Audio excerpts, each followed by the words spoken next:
अस्सलाम वालेकुम नाजरीन, मैं अब्दुल्ला खान एक और वीडियो के साथ आपकी खिदमत में हाजिर हूँ।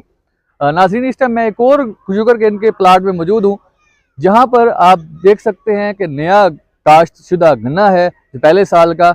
इसकी आप सेहत देख सकते हैं। इसको टोटली हमने सार्मिक के प्रोडक्ट के साथ इसको परवान चढ़ाया, इसकी खिदमत की, इसकी देख रेख की।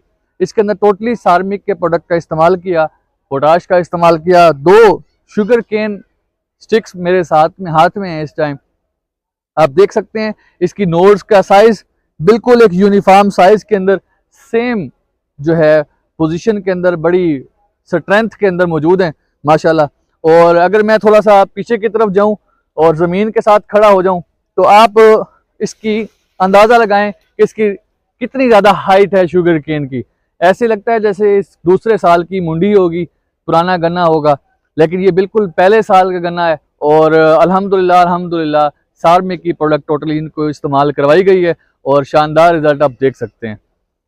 आपको एक और दोबारा रिमाइंडर है कि अगर आप भी एक बेहतरीन काश्तकार बनना चाहते हैं और अगर आप भी चाहते हैं कि आपकी फसल बेहतरीन ग्रो करे, सार्मिक किसान मरकज़ से रब्ता करें और आप सार्मिक की प्रोडक्ट इस्तेमाल करके अपनी फसल की देख रेख करें ताकि आपका बेहतरीन मुनाफा बख्श फसल हो सके। जज़ाकल्लाह जी, अल्लाह हाफिज़।